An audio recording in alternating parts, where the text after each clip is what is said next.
ಏನು ಈ ಸಮಯದಲ್ಲಿ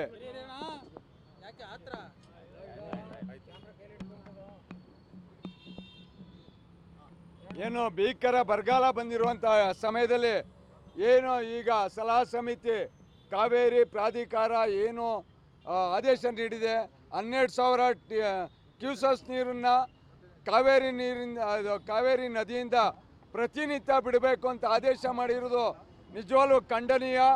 ಬಂದಿರುವಂಥ ಬರಗಾಲದಲ್ಲಿ ಇಷ್ಟು ನೀರನ್ನು ಕೇಳಿದ್ರೆ ಸ್ವಲ್ಪ ಪ್ರಮಾಣದಲ್ಲಿ ನೀರು ಬರ್ತದೆ. ಇವತ್ತೇನು 8,000 ಬರ್ತದೆ, 8,000 ಬರ್ತಾ ಇರೋ ನೀರಲ್ಲಿ 12,000 ಬಿಡಬೇಕು ಅಂದರೆ ಈಗ KRS ತುಂಬಿರೋದು ಎಷ್ಟೋ 109 ಅಡಿ, 109 ಅಡಿ ತುಂಬಿರೋದು 4,000 ಇನ್ನೂ ಹೆಚ್ಚುವರಿ ನೀರನ್ನ ಬಿಟ್ಟರೆ ಕಾವೇರಿ ನೀರು ಬರದಾಗೋದ್ರಲ್ಲಿ ಅನುಮಾನವೇ ಬೇಡ.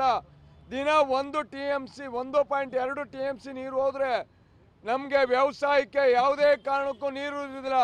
ಈ ವಿಚಾರವಾಗಿ ತಕ್ಷಣ ಪ್ರಾಧಿಕಾರದವರು ಕಾವೇರಿ ಏನು ಕೊಳದ ಬಂದು ಅಲ್ಲಿ ಸಮೀಕ್ಷೆ ಮಾಡಿ ನೀರು ಬಿಡ್ಬೋದಾ ಬಿಡಬಾರ್ದಾ ಅನ್ನುವ ಸಮೀಕ್ಷೆ ವಿಚಾರವಾಗಿ ಅವರು ಸಲಹಾ ಸಮಿತಿ ಮುಖಾಂತರ ಬಂದು ವೀಕ್ಷಣೆ ಮಾಡಿ ನಮ್ಮ ಬರದ ಪರಿಸ್ಥಿತಿಯನ್ನು ಅಧ್ಯಯನ ಮಾಡ್ದೇನೆ ಎಲ್ಲೋ ಕುಂತ್ಕೊಂಡು ಹೇಳೋದ್ರಿಂದ ಈ ಸಮಸ್ಯೆ ಬಗೆಹರಿದಲ್ಲ.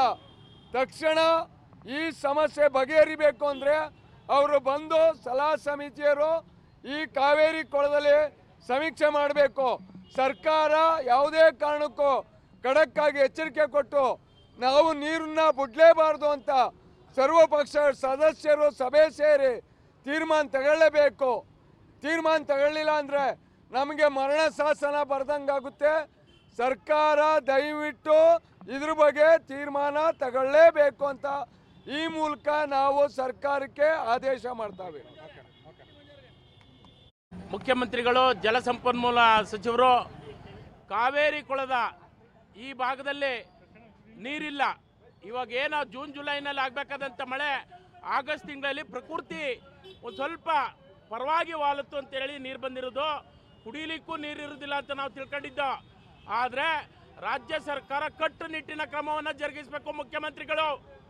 ಮುಖ್ಯಮಂತ್ರಿಗಳು ಕಟ್ಟುನಿಟ್ಟಿನ ಕ್ರಮವನ್ನು ಜರುಗಿಸಿ ನಾನು ನೀರು ಕೊಡೋದೇ ಇಲ್ಲ ಅಂತಕ್ಕಂಥ ನಿಲುವು ಬಂದ್ರೆ ಮಾತ್ರ ಕಾವೇರಿ ಕೊಳ ಉಳಿತದೆ. ಇಲ್ಲದೆ ನಿಮ್ಮನ್ನ 6ನೇ ಅಂತ ಅಲ್ಲೆಲ್ಲೋ ಇನ್ನೊಂದು ಅಂತ ಮಾಡ್ತೀನಿ ಅಂದರೆ ಯಾವ್ದಕ್ಕೂ ಬಿಡಲ್ಲ.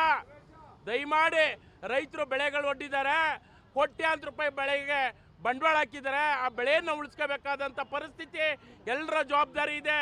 ದಯಮಾಡಿ ರಾಜ್ಯ ಸರ್ಕಾರ ಇದಕ್ಕೆ ಒಣಗೇಡಿತನ ಮಾಡ್ದೇನೆ ಶಕ್ತಿ ಪ್ರದರ್ಶನವನ್ನು ಮಾಡಬೇಕು ಅಂತ ಈ ಮೂಲಕ ಆಗ್ರಹಿಸ್ತೇನೆ.